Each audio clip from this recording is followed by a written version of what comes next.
Okay, everyone, let's continue looking at Module 26102-23, Safety for Electricians in the NCCER 11th edition. This will be Section 4.00, Hazards and Safety Requirements.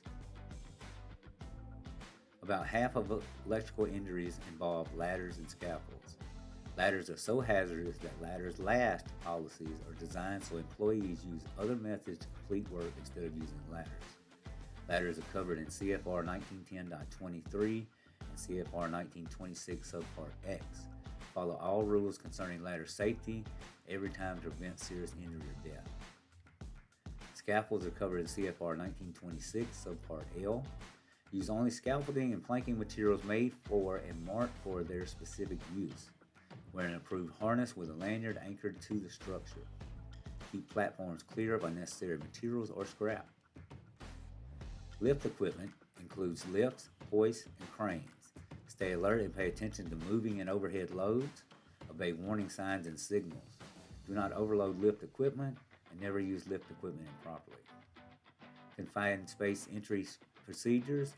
Confined spaces have restricted entry and exit. They are not intended for human occupancy. The potential for hazard, electrical, or explosive hazards, and other dangerous atmospheric conditions exist. Training in confined space entry procedures is necessary before entry. Confined space hazard review. A risk hazard assessment will determine the proper procedure for confined space entry, a non-permit confined space, or a permit required confined space. Warning: only qualified and trained individuals may enter a confined space or serve as an attendant. Dangerous materials. OSHA CFR 1910.1200 lists hazardous communication requirements for dangerous materials.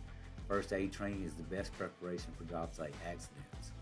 CFR 1910.151, 1926.23, and 1926.50 list specific first aid requirements. Solvents.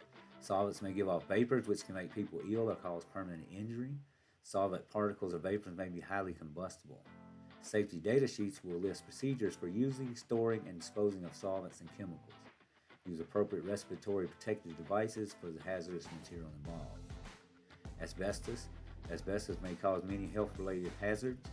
Exposure to asbestos can cause many disabling and fatal diseases. Asbestos has been banned since 1978, but still may be part of any building constructed before 1980. Do not drill through, disturb, or work with asbestos without proper training. Special training and equipment are required. Batteries and acids.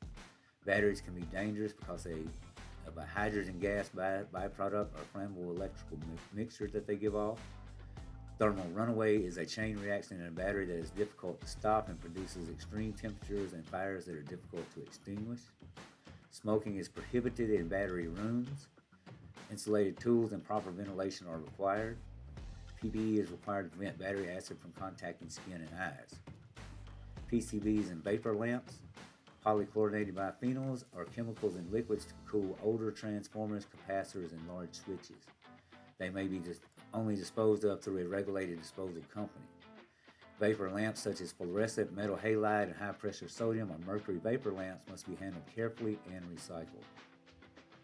Lead safety and silica safety.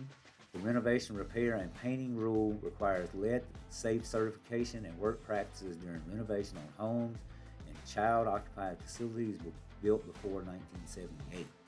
Silica dust is created when cutting or drilling concrete, masonry, and rock. Exposure to silica dust can cause several diseases. OSHA silica rule limits workers' exposure to silica by providing controls for various types of tasks. And a straight turn to read over and become familiar with for this section. And some review questions for this section. Maintaining 3-point contact on a ladder means that at least 3 of the 4 rail points, 2 side rails, and 2 feet must be resting on a solid surface. You may reach as far to the left and right as required as long as you have one hand on both feet on the ladder. You must either have both feet and one hand on the ladder or both hands and one foot as you climb, or all splices must be attached at 3 points. I think this is going to be you must either have both feet and one hand on the ladder or both hands and one foot on the ladder as you climb at all times. Which of the following is considered a confined space? A narrow alleyway between buildings, a hopper, a shallow trench, or a horse pen. A hopper. Fluorescent light fixtures may contain acid, lead, CFCs, or PCBs. That's going to be PCBs. All right, everyone, that was it for that section. The next will be reviewing for the test for this module. We'll do that in the classroom, and I'll see you over there.